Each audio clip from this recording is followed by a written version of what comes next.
The day I got fired started with the sound of a sandwich wrapper. Nothing dramatic, nothing cinematic, just the quiet crinkle of wax paper as I unwrapped my turkey club in the break room I had personally certified for hygiene standards 6 months earlier.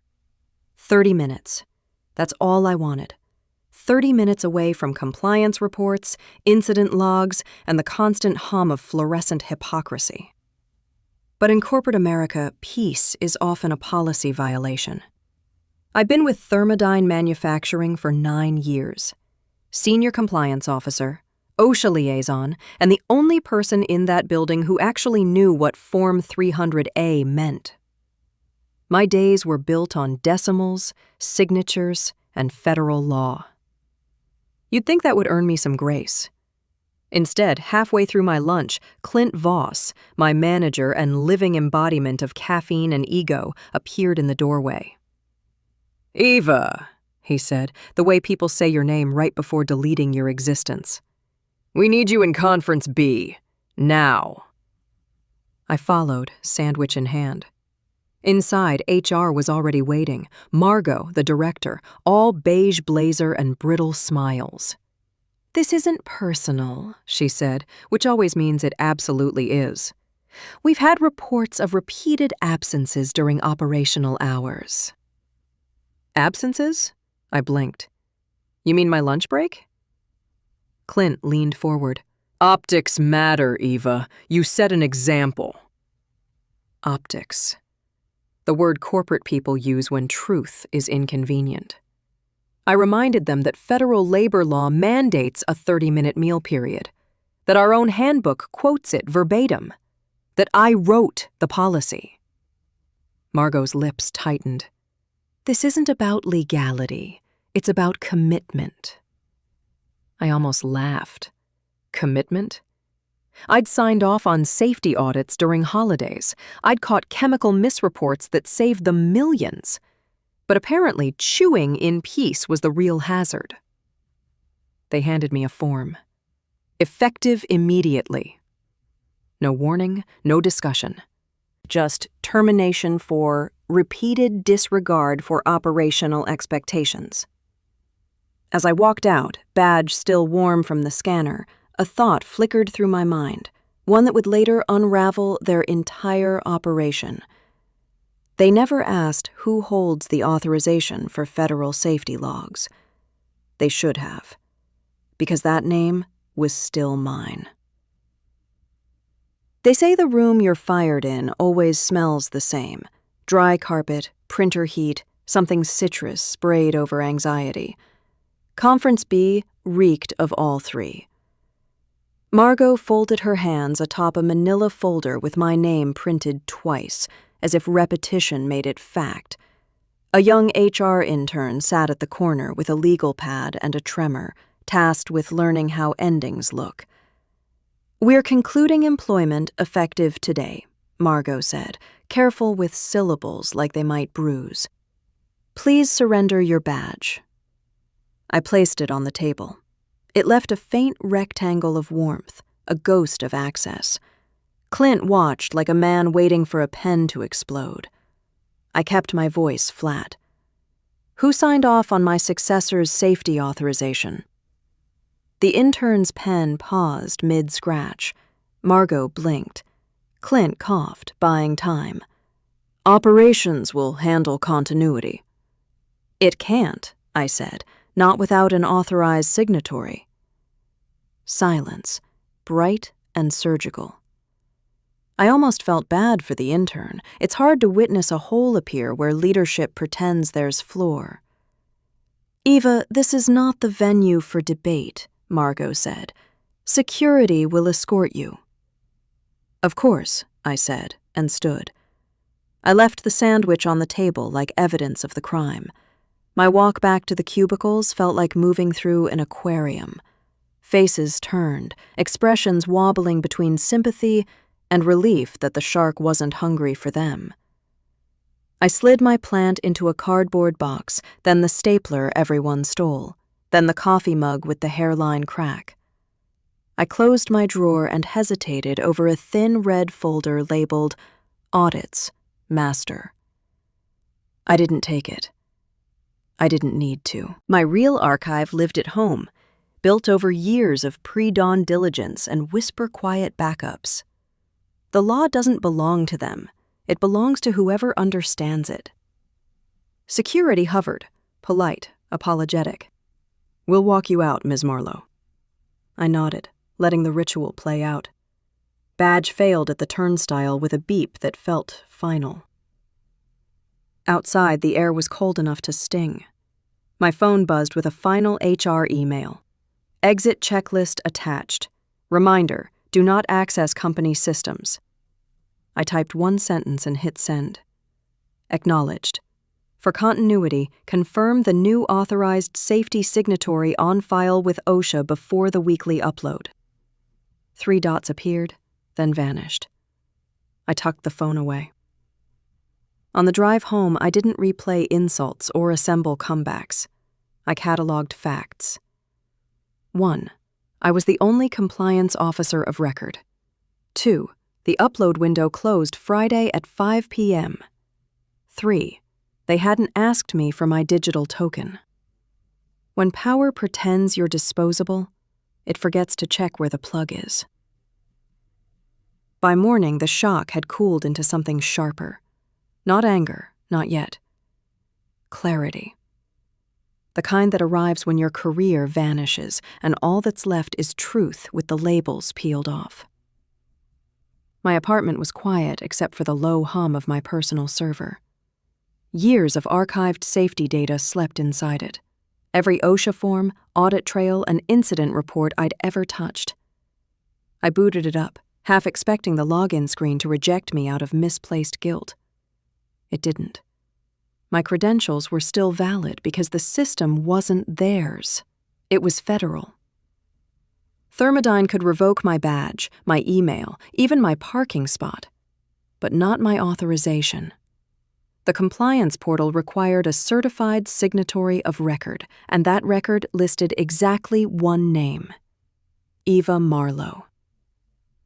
I opened the last uploaded log. Safety Verification Batch 3127, dated 3 days ago. Signed, me. Below it blinked an empty field waiting for the next upload. Due Friday at 1700 hours. I checked the audit trail. No replacement listed. No pending authorization request. No backup officer. Nothing. I leaned back and laughed, a sound that startled even me. They'd fired the only person legally capable of verifying their own operational safety data. Every lab, every turbine, every chemical unit frozen in bureaucratic limbo until that signature appeared. And it couldn't. Not without me. Curiosity tugged at me. I opened my work inbox, still miraculously synced on my phone. Dozens of unread messages stacked in red. Urgent, upload failure, DOE alert, missing Form 19B, action required, signature key expired. Each one timestamped after my termination. Each one screaming the same silent truth. Thermodyne's operations were now non-compliant. I made coffee, black and deliberate, the kind you drink before a storm you don't have to stop. At 9:47 a.m., Clint texted me. Just 3 words. "Can we talk?" I didn't reply. Instead, I opened a clean spreadsheet and started documenting the timeline. Termination. Authorization lapse. Federal reporting deadline. Not out of spite, out of habit. By noon, a new email arrived. From Margot Dune. "Ava, we need temporary access to the safety certification system. Please cooperate for a smooth transition." I smiled. Smooth transitions require signatures, and theirs didn't exist. By Thursday morning, the silence broke. It started with a voicemail from an unknown number, 2 words, clipped and breathless. "Call me." Then another, and another. By 10 a.m., my phone sounded like an alarm clock of regret. I poured coffee and let each call roll to voicemail. If Thermodyne wanted compliance, they could start with patience. Around noon, my curiosity won. I opened my personal inbox. Subject line, urgent. Authorization issue affecting production. Sender, Clint Voss. Ava, we're experiencing a temporary system error with OSHA uploads. Could you, just for now, reactivate your account and finalize the pending batch? We'll handle formalities later. Please. There it was. Desperation, written in corporate dialect. I almost admired how quickly insubordinate had become essential. I typed a single reply. Hi, Clint. I'm no longer employed by Thermodyne and therefore not authorized to perform compliance duties. You'll need a certified replacement. Best, Eva. 10 minutes later, my phone lit up again. Margot Doone this time. Her voice, once syrupy with HR calm, now trembled on the edge of panic. Eva, listen, this has escalated. We've had an OSHA data integrity alert. Our facilities can't operate without a valid safety certification. You're still the listed officer. We just need you to log in and confirm continuity. I looked out my window. Rain tapped the glass like punctuation. Margot, I said softly, I can't legally certify anything without being reinstated. That would be falsification. But also, I interrupted, you fired me for taking a lunch break. Remember? Silence. Only breathing on the other end. Then a whisper. The DOE's on a call with the board right now. They're freezing shipments. Then I suggest you pack a sandwich, I said, and ended the call. For the next hour, messages poured in, some pleading, some threatening. Operations was in chaos, production suspended, contracts in limbo. At 4:12 p.m., an email from the CEO himself appeared. Ms. Marlowe, I understand there's been a misunderstanding. Let's discuss reinstatement options immediately. Misunderstanding. That word tasted almost sweet.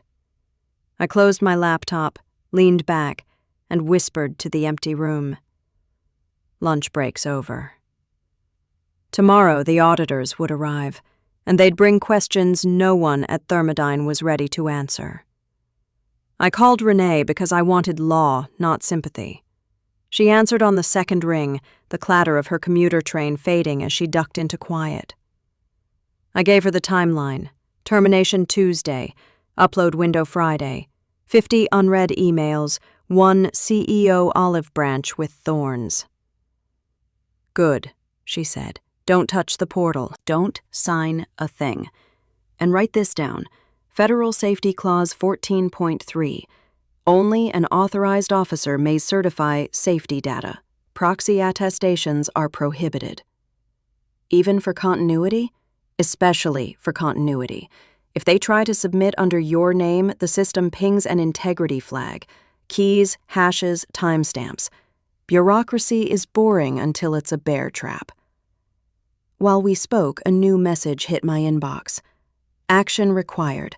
Signature exception logged. Someone at Thermodyne had already tried to push a batch through.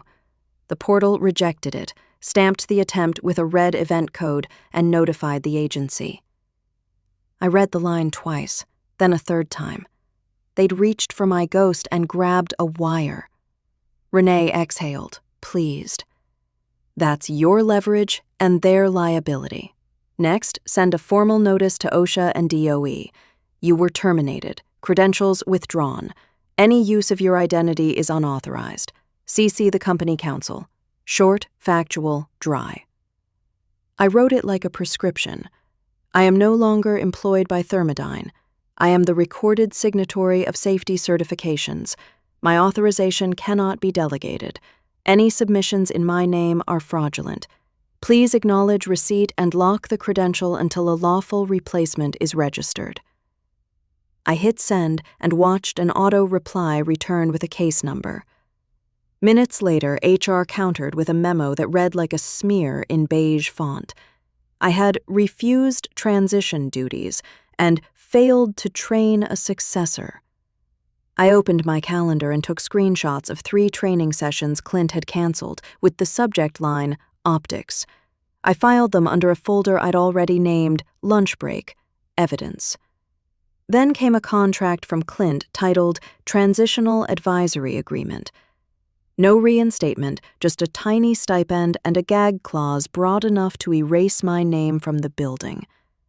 I forwarded it to Renee. She snorted. They want you to commit the crime and keep quiet about it. Decline. Preserve everything. If they beg, you offer one legal path.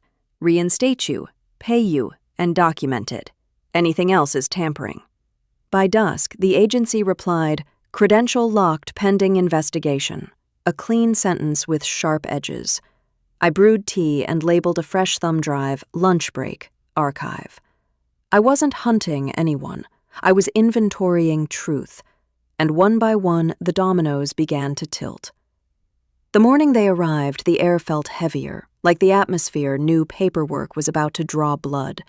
3 black sedans rolled up to Thermodyne's headquarters at exactly 9 a.m. sharp, each door opening in perfect bureaucratic choreography. Out stepped the auditors, crisp suits, steel briefcases, expressions that could file charges by themselves. I watched from across the street, parked outside a coffee shop with a front row view. I wasn't officially involved, at least not yet, but my name was all over the agenda they carried inside. OSHA, DOE, labor compliance, the alphabet cavalry. At 9:17, my phone buzzed. Unknown number, federal area code. Ms. Marlowe? A voice asked, precise and calm. This is Special Auditor Kaminsky. We're conducting an on-site review of Thermodyne's safety documentation. We understand you are the certified signatory of record? I was, I said, until Tuesday. And they terminated you. For eating lunch, I replied. I can provide documentation. There was a brief silence, then the faint sound of a pen scratching paper. We'll need you on site for a statement. When I entered the lobby an hour later, the atmosphere had shifted from polished professionalism to controlled panic. HR hovered by the elevators like ghosts who hadn't realized they were dead yet. Clint stood near the conference room, colorless, tapping his phone like it might turn into a lifeboat. Margot approached, voice trembling behind her corporate smile. Ava, thank you for coming. We just need some clarification. Save it, I said quietly. Talk to the auditors. Inside, Kaminsky gestured for me to sit. A digital recorder clicked on. Ms. Marlowe, can you confirm this document is your official certification? I glanced at the screen. My signature, time-stamped, before termination. The next entries, though, bore forged variations of my digital key. Yes, I said. And no, I didn't sign those. Kaminsky nodded slowly. That's consistent with the integrity flags. It appears your employer attempted to replicate your credentials post-termination. In the glass reflection, I caught Clint lowering his head into his hands. The irony was brutal. They'd fired me for taking a lunch break, and now an entire corporation was starving for legitimacy. Kaminsky clicked his pen shut. Ms. Marlowe, we'll need a formal deposition, and your personal archive if you still have it. I smiled. Of course I do. By Monday, Thermodyne's logo had been replaced in every headline by a single phrase. Federal investigation underway. The news spread faster than a chemical spill. Investors froze funding. Contracts stalled. Someone leaked the internal HR memo labeling me non-compliant. The internet did the rest. The board called an emergency hearing, and the auditors requested my presence. I arrived early, dressed in quiet defiance. Navy suit, low heels, flash drive in hand. The security guard who once escorted me out now held the door open like I was royalty returning from exile. Inside, the conference room looked sterile and exhausted.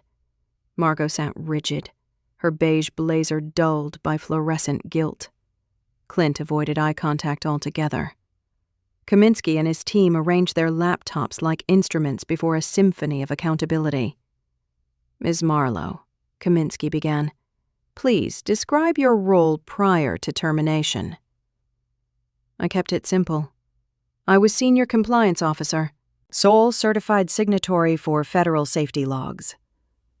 "And can you explain why Thermodyne's documentation shows multiple post-termination entries under your credentials?" I placed the flash drive on the table. "Because they forged them." A murmur rippled through the room. I continued. "Each file contains metadata, IP addresses, timestamps, and user credentials from Thermodyne's internal network. I've backed up the originals to a secure archive." Kaminsky projected one of the falsified forms onto the screen. The signature field flickered. My name, but not my encryption. He highlighted the audit trail. Clint's username glowed in yellow. The silence was surgical. Margot tried to speak, her voice cracking under the weight of polished failure. "Eva, surely this is fraud," I finished. "Yes. But let's call it what it really is. Retaliation wrapped in incompetence." Kaminsky leaned forward.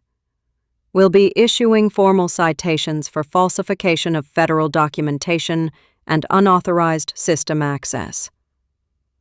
Clint looked like gravity had just doubled. I stood, smoothed my jacket, and gathered my notes. "I'll cooperate fully," I said, calm as statute text. For the record, I didn't want revenge. I wanted lunch. The room stayed frozen as I walked out. The click of my heels was the only sound. Each step a period at the end of a very long sentence. Behind me, the auditors began reading the charges aloud. It sounded almost like justice rehearsing itself. 6 months later, the headlines had faded, but the echo lingered. Thermodyne settled with the Department of Energy for an undisclosed sum, rumored to rival their annual revenue.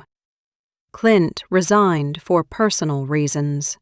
Margot was reassigned to policy restructuring, which I later learned meant a cubicle without windows or subordinates. As for me, I didn't go back. I didn't want to. The thought of fluorescent lights and forced team building made my skin buzz. Instead, I formed a consultancy, Marlowe Compliance Advisory, specializing in one thing: teaching companies how not to destroy themselves over arrogance and bad HR. The irony wasn't lost on me. My first client, a federal contractor who'd read about the Thermodyne case and wanted an internal ethics overhaul. When I walked into their boardroom, they handed me a catered lunch before the meeting even started. Progress, I guess. Sometimes at night, I open the red folder labeled Lunch Break, Evidence. I keep it as a reminder. Inside are screenshots, timestamps, and the termination notice that started it all. Beneath it, a printed copy of the ocean notice bearing my name, the one that forced an entire corporation to halt. People often ask if it felt good to watch them fall. Truth? It didn't. Justice isn't always satisfying. It's quiet, procedural, inevitable. What mattered wasn't the collapse, it was the correction. One afternoon, a young compliance trainee I'd been mentoring asked, "Ms. Marlowe, was it worth it, losing your job for a principal?"